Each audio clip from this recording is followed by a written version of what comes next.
সবাইকে স্বাগত জানাচ্ছি। আমি ফিরোজ তোহা। শুরুতেই সংবাদ শিরোনাম জানিয়ে দেব এই মুহূর্তে হাতে পাওয়া সর্বশেষ গুরুত্বপূর্ণ আপডেট বাংলা সংবাদ। শুরুতেই থাকছে বিএনপির ভাইস চেয়ারম্যান আহমেদ আজম খান বলেছেন, স্বৈরাচার শেখ হাসিনার সরকার গত 15 বছরে বিএনপিকে দমন করতে গিয়ে সিলেটের ইলিয়াস আলী সহ দলের অন্তত 522 জন নেতাকর্মীকে গুম করেছে। গুম ছাড়াও বিএনপির প্রায় 10,000 নেতাকর্মীকে খুন করেছে স্বৈরাচার আওয়ামী লীগ। হাসিনা রোশানলে পড়ে নিঃস্ব হয়ে গেছেন আরও 10 লাখ নেতাকর্মী। তারপরও রাজপথ ছাড়েনি বিএনপি। গত 5 অগাস্ট স্বৈর শাসকের পতন হয়েছে, তাই এই অর্জনকে বৃথা যেতে দেব না।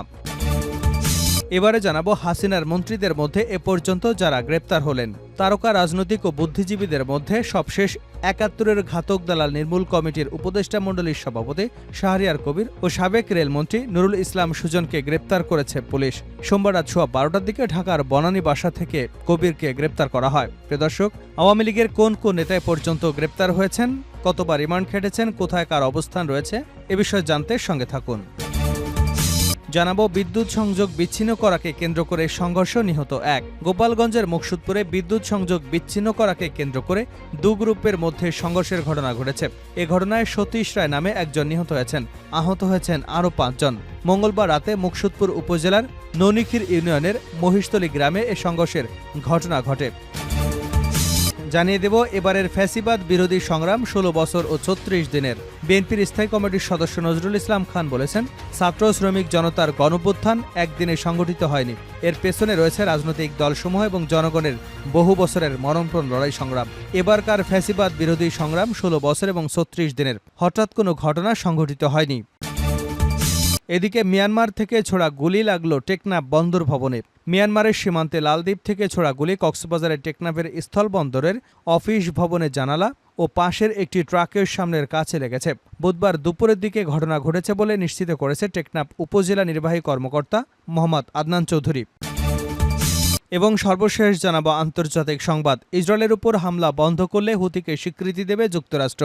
গাজায় চলমান বর্বরতার প্রতিবাদে ইসরায়েল এবং লোহিত সাগরে হামলা চালিয়ে যাওয়া ইয়েমেন ভিত্তিক সশস্ত্র গোষ্ঠী হুতিকে রাজনৈতিক স্বীকৃতি দিতে পারে যুক্তরাষ্ট্র। গোষ্ঠীটির দাবি, যুক্তরাষ্ট্র তাদের প্রস্তাব দিয়েছে, তারা যদি হামলা বন্ধ করে তবে ইয়েমেনে তাদের সরকারকে স্বীকৃতি দেওয়া হবে। গত বছরের 7 অক্টোবর অবরুদ্ধ গাজা উপত্যকা থেকে ইসরায়েলি অভিমুখে হাজার হাজার রকেট ছুড়ে মুক্তিকামী ফিলিস্তিনিদের সশস্ত্র সংগঠন হামাস। এতে ইসরায়েলে নিহত হয়েছেন প্রায় 1400 জন। এরপর বছরের পর বছর অবরুদ্ধ গাজা উপত্যকায় চালানো নিপীড়ন আরও জোরালো করল ইসরায়েলি বাহিনী। সেদিনের পর থেকে চালানো সামরিক অভিযানে প্রাণ হারিয়েছে 40,000-এরও বেশি ফিলিস্তিনি, আহত 90,000-এরও বেশি। হতাহতের বেশিরভাগই বেসামরিক। এমন অবস্থায় বিশ্বজুড়ে যুদ্ধবিরতির আহ্বান জানানো হচ্ছে। এতক্ষণ শিরোনাম শুনছিলেন, এবার বিস্তারিত। প্রিয় দর্শক, আপনি যদি এই চ্যানেলে নতুন হয়ে থাকেন, ভিডিওটি দেখতে দেখতে চ্যানেলটি সাবস্ক্রাইব করে আমাদের সঙ্গে থাকুন।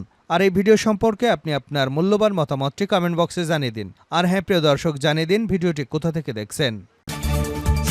10,000 বিএনপি নেতাকর্মীকে খুন করেছে আওয়ামী লীগ। বিএনপির ভাইস চেয়ারম্যান আহমেদ আজম খান বলেছেন, স্বৈরাচার শেখ হাসিনার সরকার গত 15 বছরে বিএনপিকে দমন করতে গিয়ে সিলেটের ইলিয়াস আলী সহ দলের অন্তত 522 জন নেতাকর্মীকে গুম করেছে। গুম ছাড়াও বিএনপির প্রায় 10,000 নেতাকর্মীকে খুন করেছে স্বৈরাচার আওয়ামী লীগ। হাসিনা রোশানলে পড়ে নিঃস্ব হয়েছেন 10 লাখেরও বেশি নেতাকর্মী। এরপরও রাজপথ ছাড়েনি বিএনপি। গত 5 অগাস্ট স্বৈর শাসকের পতন হয়েছে, তাই এই অর্জনকে বৃথা যেতে দেব না। মঙ্গলবার বিকেলে সিলেট বিভাগীয় বিএনপির উদ্যোগে সিলেট আলিয়া মাদ্রাসা মাঠে আয়োজিত সমাবেশে প্রধান অতিথির বক্তব্যে তিনি এসব কথা বলেন। আহমেদ আজম খান বলেন, নোবেল বিজয়ী ডক্টর মোহাম্মদ ইউনূস বাংলাদেশের অন্তর্বর্তী সরকারের কাণ্ডারি হয়েছেন। আমরা বিএনপি তাকে আকুণ্ঠ সমর্থন জানিয়ে যাচ্ছি। এই সরকারের কাছে আমাদের একটাই কথা, 17 বছর রক্ত দিয়ে আন্দোলন করেছি। ছাত্র জনতার গণঅভ্যুত্থানের মাধ্যমে বিজয় অর্জিত হয়েছে। জনগণ মুখে আছে ভোট দেবার জন্য। তিনি আরও বলেন, ইউনূসের সরকারকে বলবো, আপনি যত প্রয়োজনীয় সংস্কার করুন, এরপর নির্বাচনের রোডম্যাপ ঘোষণা করুন। যতদিন বাংলাদেশ এই সংস্কার একটার পর একটা চলতে থাকবে, তাই এটার শেষ নেই। দিন যাবে, একটা করে নতুন ইস্যু আসবে, সেই সংস্কার আমরা করব। তাই এই আন্তর্জাতিক গণতন্ত্র দিবসে আপনার কাছে চাওয়া, মৌলিক সংস্কার শেষ করে আপনি নির্বাচনের রোডম্যাপ ঘোষণা করুন। আমরা আপনার সেই রোডম্যাপ অনুযায়ী বাংলাদেশের মানুষকে নির্বাচনী কাফেলায় একত্রিত করব।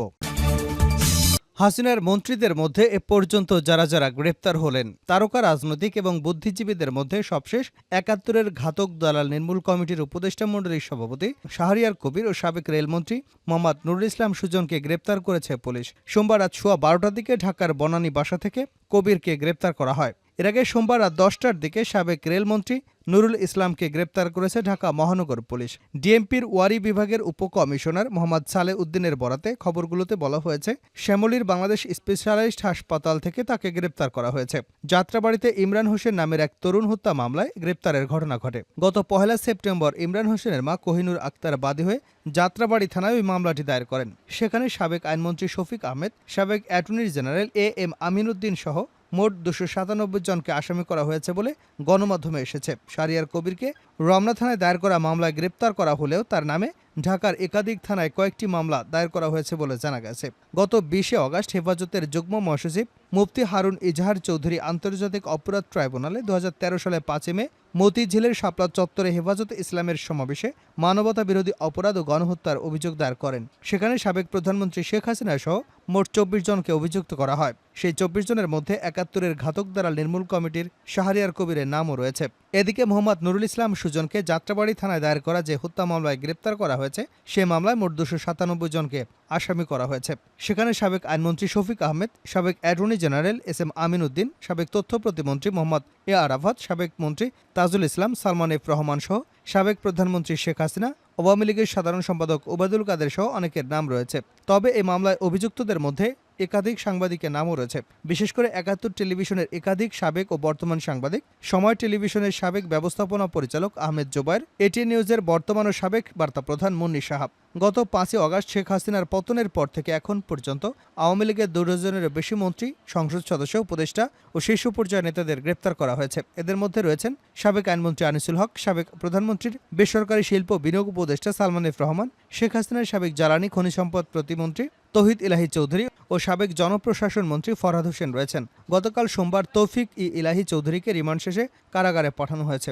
আর একই দিনে ফরহাদ হোসেনকে 5 দিনের রিমান্ড মঞ্জুর করেছেন আদালত। এছাড়া সাবেক 2 ডিআইজি আব্দুল আল মামুন এবং এম শহীদুল হক সহ পুলিশের বেশ কয়েকজন কর্মকর্তাকে গ্রেপ্তার করা হয়েছে। ক্ষমতাচ্যুত হবার পর সাবেক প্রধানমন্ত্রী শেখ হাসিনার বিরুদ্ধে শতাধিক মামলা হয়েছে, যেগুলোর বেশিরভাগই হত্যা মামলা। এছাড়া গণহত্যা এবং অপহরণের মতো অভিযোগের মামলা রয়েছে আওয়ামী লীগ সভাপতির বিরুদ্ধে।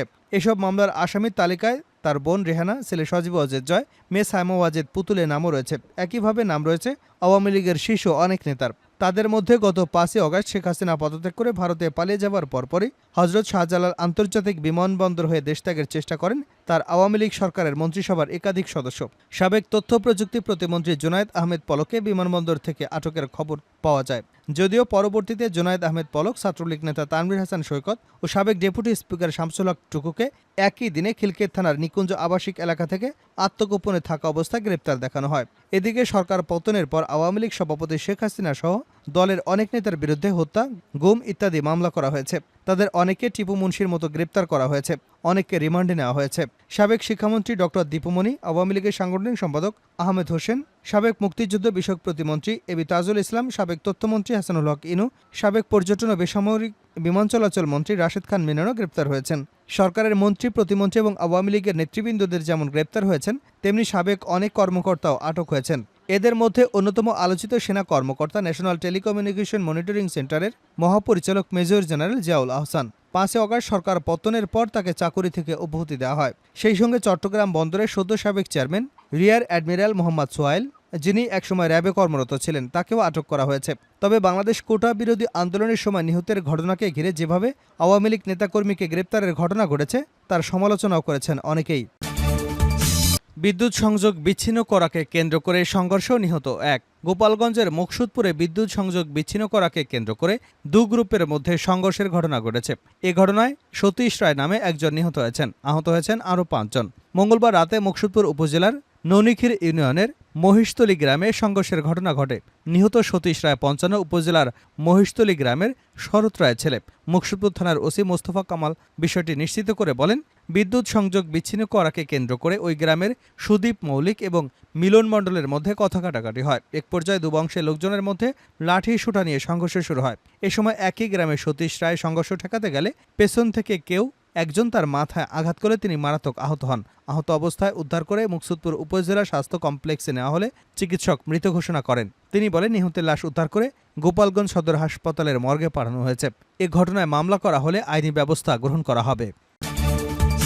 এবারের ফ্যাসিবাদ বিরোধী সংগ্রাম ১৬ বছর ও ৩৬ দিনের নজরুল ইসলাম। বিএনপির স্থায়ী কমিটির সদস্য নজরুল ইসলাম খান বলেছেন, ছাত্র শ্রমিক জনতার গণঅভ্যুত্থান একদিনে সংগঠিত হয়নি। এর পেছনে রয়েছে রাজনৈতিক দলসমূহ এবং জনগণের বহু বছরের মরণপর লড়াই সংগ্রাম। এবারকার ফ্যাসিবাদ বিরোধী সংগ্রাম ১৬ বছর ও ৩৬ দিনের। হঠাৎ কোনো ঘটনা সংঘটিত হয়নি। বুধবার দুপুরে সেগুনবাগিচার ঢাকা রিপোর্টার্স ইউনিটিতে ছাত্র জনতার অভ্যুত্থানে বিপ্লবী ওয়ার্কার্স পার্টির ২ শহীদ বদিউজ্জামান ও আব্দুল লতিফ স্মরণে দলের উদ্যোগে রক্তভেজা গণঅভ্যুত্থান গণ আকাঙ্ক্ষার বাংলাদেশ শীর্ষক আলোচনা সভায় এসব কথা বলেন তিনি। নজরুল ইসলাম আরও বলেন, আমরা বর্তমান অন্তর্বর্তী সরকারকে সহযোগিতা করতে চাই, কিন্তু সরকারকে তাদের ক্ষমতা এবং এখতিয়ার সম্পর্কে সচেতন থাকতে হবে। আশা করি রাজনৈতিক দল এবং জনগণকে আস্থায় নিয়ে সরকার সফল হবে। বিশিষ্ট সাংবাদিক লেখক সোহরাব হোসেন বলেন, অতীতে কয়েকবার স্বৈরতন্ত্রের পতন হয়েছে, কিন্তু গণতন্ত্র আসেনি, জনগণের মুক্তি হয়নি। এবার সবাইকে জনগণের অধিকার প্রতিষ্ঠায় শেষ পর্যন্ত ঐক্যবদ্ধ থাকতে হবে।